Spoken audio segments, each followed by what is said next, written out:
कैसे हैं आप सभी लोग। एक बार फिर से स्वागत है आपका हमारे YouTube channel study with Yogesh में। सबसे पहले आप सभी छात्रों को नववर्ष 2025 की ढेर सारी शुभकामनाएं। होप कि इस साल आपका चयन हो जाए। जो लंबे समय से आप लोग स्ट्रगल कर रहे हैं या मेहनत कर रहे हैं, जो भी आप जिस तरीके से भी सरकारी सेवा में आने की सोच रहे हैं, जितनी आप मेहनत कर रहे हैं, मैं उम्मीद करता हूं कि इस बार यानी 2025 में आपका वो जो सपना है या वो जो ड्रीम हम लोग कहते हैं वो कंप्लीट हो जाए। क्योंकि आपके पास ऐसा नहीं है कि एग्ज़ाम नहीं है, एग्ज़ाम आपके जनवरी माह से ही स्टार्ट हो जाते हैं। आप यहाँ उत्तराखंड एसआई का एग्ज़ाम देने वाले हैं, उत्तराखंड कनिष्ठ सहायक का आप एग्ज़ाम देंगे, देन आप अपर पीसीएस का आपका एग्ज़ाम होगा, उसके बाद प्रवक्ता का एग्ज़ाम है आपका, उसके बाद लोअर पीसीएस है, अपर पीसीएस है, उसके बाद तमाम प्रकार के एग्ज़ाम पुलिस से लेके फॉरेस्ट गार्ड तक है। यानी जितने नंबर ऑफ पोस्ट हैं उतने बच्चों का सिलेक्शन होना ही है और ये पता नहीं होता है कि किसका सिलेक्शन होगा। तो मैं ये मान के चल रहा हूँ कि जो अपना मेहनत कर रहा है, जो पूरी लगन से अपना इस फील्ड पे लगा हुआ है कि यार आज नहीं तो कल मेरा चयन होगा, उन सभी छात्रों को ढेर सारी शुभकामनाएं नए साल की। और ये हम लोग मान के चल रहे हैं कि बहुत अच्छे से आप लोग इस बार अपना जो एग्ज़ाम है उसकी तैयारी कर रहे होंगे और आपका एग्ज़ाम यहाँ अब जो है फाइनली आपकी जो मेहनत है वो आपका रंग दिखाएगी। ठीक है, तो बच्चों चूंकि सबसे पहले आपका उत्तराखंड एसआई वालों का एग्ज़ाम है, एसआई के लिए सिर्फ 10 दिन बचे हैं लगभग। और मैंने पहले ही आपसे कहा है कि ये एग्ज़ाम ऐसा है जिसमें बहुत कम ऐसे बच्चे होंगे जिसका 300 नंबर का पूरा सेक्शन ही बहुत स्ट्रांग हो, यानी वो मैथ्स रीजनिंग वाला भी हो, वो हिंदी वाला भी हो, जीएस के साथ उत्तराखंड वाला भी हो। तो ऐसे कम बच्चे होते हैं। जनरली हमारे स्टेट का जो एग्ज़ाम पैटर्न है वो 2 आयोग कराते हैं, एक लोक सेवा आयोग कराता है, एक अधीनस्थ सेवा चयन आयोग। अधीनस्थ सेवा चयन आयोग का पैटर्न ऐसा है कि उसमें बहुत ज़्यादा मैथ्स रीजनिंग की जरूरत नहीं पड़ती है। और जो उत्तराखंड यूकेपीएससी के जो एग्जाम है उसमें स्पेशली जीएस बेस्ड क्वेश्चन ज़्यादा पूछे जाते हैं। तो कहीं ना कहीं पहली बार ऐसा एग्जाम आप देख रहे होंगे जिसमें जैसे एसआई का एग्जाम होता है, पहले नहीं पहले भी हुआ है, बट इस टाइप के एग्जाम लंबे पैटर्न के बाद पहली बार आपके सामने आए, जिसमें 125 नंबर की मैथ्स रीजनिंग के साथ 100 नंबर की हिंदी व 75 की जीएस के साथ उत्तराखंड का पोर्शन है। यानी एक बहुत ही लेंदी पेपर, वो भी 3 घंटे के अंदर आपका होना है। तो मैं उम्मीद करता हूँ कि आप लोगों ने सही से अब तैयारी कर ली होगी। बहुत एक समझदारी से पेपर आपको सॉल्व करना है, बहुत एक स्ट्रेटेजी लेके चलना है, क्योंकि ये ध्यान रखना है कि 3 घंटे में 300 नंबर का पेपर इतने आसानी से होने से रहा। ठीक है, 125 नंबर की मैथ्स रीजनिंग है तो मान के चलिए आप अटेम्प्ट ही नहीं कर पाओगे 300 क्वेश्चन, आप लिख के ले लीजिए। आप 300 के 300 क्वेश्चन अटेम्प्ट कर ले, वो भी बहुत बड़ी बात है। खाली अगर तुक्के लगाने की बात भी हो तब भी आपको सोचना पड़ेगा कि यार 300 घंटे में 3 घंटे में 300 क्वेश्चन होंगे या नहीं। तो अपना ये मान के चलिए आपके 220, 25, 30 क्वेश्चन अटेम्प्ट होने हैं और बहुत ही सोच समझ के उसको अटेम्प्ट कीजिएगा। गलत क्वेश्चन जो होंगे, यानी जो आपको लगता है कि यार मैं गलत इसमें लगा रहा हूँ, या आपको लगता है कि यार मुझे समझ नहीं आ रहा, या जबरदस्ती आप उस क्वेश्चन की ओर पीछे पड़े, इस चीज़ से बचना। क्योंकि आपके पास क्वेश्चन एक बार पढ़ दिया, समझ में जितना आना उतना ही आएगा। आप बहुत ज़्यादा समझने की कोशिश मत करना हर क्वेश्चन को, क्योंकि समय नहीं बचेगा।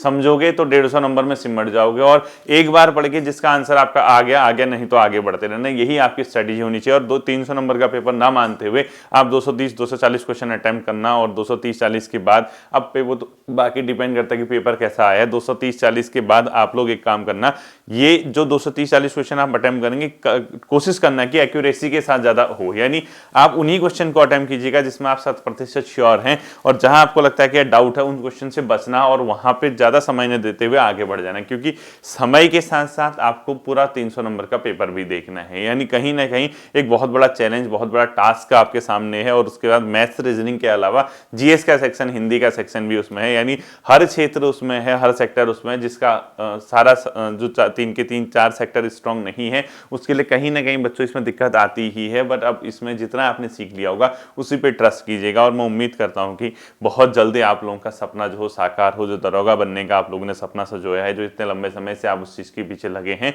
तो मैं उम्मीद करता हूं कि वो आपका सक्सेस हो। ठीक है, उसके बाद आपका उत्तराखंड में जो अधीनस्थ सेवा चयन आयोग का एग्जाम है वो कनिष्ठ सहायक का एग्जाम है बच्चों। कनिष्ठ सहायक का 19 जनवरी को एग्जाम दिया हुआ है आयोग ने। और 19 जनवरी के एग्जाम में, क्योंकि 12वीं लेवल का एग्जाम है और आयोग का पैटर्न आपने देख लिया होगा, काफी डिफरेंट टाइप के क्वेश्चन पूछ रहा है।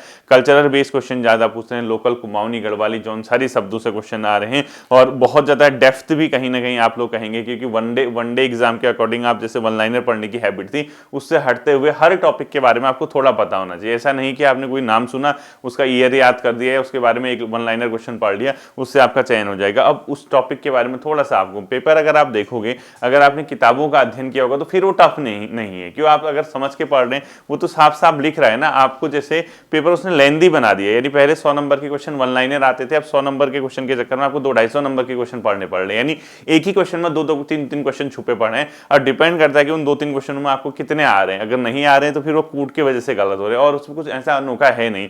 अगर आप पूरे पेपर में 8 से 10 नंबर लोकल कल्चर के हटा दें, जो बहुत ज्यादा डीप अगर आपको लगते हैं, या क्योंकि हर कोई छात्र अपने अपने तरीके से स्टडी करता है, उन 10 से 12 नंबर को हटा देंगे तो आप लगभग 80 से 85 नंबर के जो क्वेश्चन है वो आपके वही हैं, बेसिक हैं, बट वो वही कूट के आधार पे दे दिए उसने। यानी 1-2-3 स्टेटमेंट दे दिए। अगर आपको एक भी स्टेटमेंट नहीं पता होता तो फिर आप कंफ्यूज पड़ रहे हैं, और कुछ नहीं है उस पेपर में। ठीक है, तो मैंने आपसे एक ही चीज कही बच्चों, अपना सिलेबस पढ़ के जाइए, अपना सिलेबस ही आप इसमें देख सकते हैं, और इसके अलावा कुछ नया नहीं किया जा सकता। क्योंकि आप बहुत हल्का पेपर आ गया, पुराने पैटर्न पे आ गया, आप 90 नंबर लेके आए फिर भी चयन नहीं हुआ, या बहुत आज के जैसे पेपर में आप 60 नंबर ले आए उसमें चयन हो गया, तो बात तो एक ही है ना।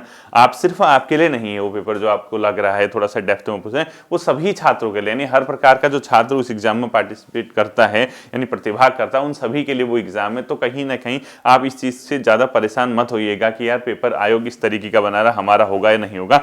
सेल्फ कॉन्फिडेंस, अपने आप पे विश्वास, आत्मविश्वास आपका बहुत अच्छे लेवल का होना चाहिए, और जो आपने पढ़ा है उस पर ट्रस्ट कीजिए, और ट्रस्ट करने के बाद थोड़ा सा समझदारी के साथ अगर आप पेपर करेंगे तो पेपर में नंबर आ रहे हैं बच्चों, आज भी 70, 75, 80, 82, 83 नंबर तो पहुंच ही रहे हैं बच्चे। हाँ, जो सिर्फ वन लाइनर पढ़ने के आदी है, जिसको वन लाइनर के अलावा उसका दाएं बाएं कुछ भी नहीं पता, उसके लिए वो थोड़ी सी मुश्किल हो रही है। ठीक है, तो मैं उम्मीद करता हूं कि कनिष्ठ सहायक का एग्जाम भी आपका बहुत बेहतर होगा। ठीक है, इसके बाद जो बड़ा एग्जाम है अपर पीसीएस मेंस है, वो तो खैर बच्चे मेंस की तैयारी कर ही रहे होंगे। देन आपकी प्रवक्ता को लेके जो एक क्वेरी है, क्योंकि अभी आपने देखा होगा बच्चों, 1-2 दिन पहले न्यूज़पेपर में आया था कि स्क्रीनिंग हटाने के लिए कार्मिक ने मंजूरी दे दी है, जो कि अब कैबिनेट में जाएगा, क्योंकि अभी उसमें समय लगेगा बच्चों, क्योंकि मंजूरी तो दी है, अब उसमें समय लगेगा। समय का मतलब आप मान के चलिए, अभी तो आचार संहिता प्रभावी है, जो नगर निकाय आपके जो चुनाव है उसके दृष्टिगत, तो उन जो सभी चीज है उसको देखते हुए 1-1.5 महीना तो अभी उसी के लगेंगे, किसके, कैबिनेट के। अब मेन जो क्वेश्चन है बच्चों को परेशानी ये कि वो इस एग्जाम में लागू होगा या नहीं होगा बच्चों, ये देखने वाली बात है, काफी इंटरेस्टिंग है। वैसे आयोग भी इसको सोच समझ के ही काम करेगा, क्योंकि नोटिफिकेशन निकल चुका है, 2-2.5-3 महीने ऑलरेडी लगभग नोटिफिकेशन के आपके हो चुके हैं, टेंटेटिव डेट ऑलरेडी दी हुई है। अब इसके बाद देखना है कि आयोग इस पर क्या डिसीजन लेता है। ठीक है, अभी हाल फिलहाल में कहीं कोई सुप्रीम कोर्ट का भी एक डिसीजन में देख रहा था, कहीं न्यूज़पेपर वगैरह की कटिंग थी, उसमें आया था कि विज्ञापन निकलने के बाद भर्ती प्रक्रिया में संशोधन नहीं होगा, चेंज नहीं होगा। अगर वो चीज अगर सही है तो उसके आधार पे तो फिर वो नए एग्जाम से लागू होगा, यानी जो आने वाली प्रवक्ता की भर्ती इसके बाद आएगी। ठीक है, इस वाले से नहीं लागू होगा। अब बाकी चीजें तो मैं भी एग्जैक्ट नहीं कह सकता हूं, क्योंकि क्या ये लोग डिसीजन लेंगे। लास्ट टाइम अगर आपने देखा होगा 2021 का जो प्रवक्ता का एग्जाम था, उसमें पहले सिर्फ मेन से कहा था, आपको अगर याद होगा, कोविड के दृष्टिगत ये बोला था कि इतने बच्चों की स्क्रीनिंग पॉसिबल नहीं है, कुछ इस टाइप का देख रहा था मैं। पहले मेन से बोला, देन संशोधन करके फिर उसको क्या कर दिया था बच्चों, आपने चेक किया होगा, तो वो क्या था, अपने आप में फ्री हो गया था उसमें भी। ठीक है, तो अब देखना है, और इंटरव्यू तो नहीं होगा। कई बच्चे कहते हैं अगर सर स्क्रीनिंग होगा तो फिर क्या इंटरव्यू भी होगा? मेन पेपर के साथ इंटरव्यू नहीं होगा बच्चों, क्योंकि समूह गौ की श्रेणी के, समूह गौ की श्रेणी के इंटरव्यू हटा दिए गए हैं। वो तो शासन स्तर से, कैबिनेट स्तर से ऑलरेडी मंजूरी है, तो उसमें इंटरव्यू करना पॉसिबल नहीं है। अब कई बच्चे कहते हैं सर लोअर पीसीएस में भी तो इंटरव्यू, वो तो ग्रुप सी, यानी उसमें बच्चों वो अलग है, वो प्रशासनिक पद हैं, उसका एक अगला क्राइटेरिया है, प्रीलिम्स, मेंस, देन इंटरव्यू। ठीक है, वो अलग पेपर होते हैं, वो एक प्रशासन से संबंधित है। तो लेकिन ये ग्रुप सी वनडे एग्जाम के हिसाब से अगर आप देखेंगे तो मुझे नहीं लगता कि इसमें कोई इंटरव्यू अब होगा, और नहीं भी होगा, मान के चलिए नहीं होगा। ठीक है, क्योंकि अगर इंटरव्यू होता है फिर सरकार की किड़किड़ी हो जाएगी, पहले इंटरव्यू हटाया फिर इंटरव्यू करा दिया, फिर इस टाइप का कहीं ना कहीं चीजें बदल चुकी हैं। तो अगर स्क्रीनिंग आपकी नहीं होती है तो आप मुख्य परीक्षा ही अगर आप देते हैं तो कहीं ना कहीं आपको एक स्ट्रेटेजी बनानी पड़ेगी अभी से, और वो इस तरीके की होनी चाहिए।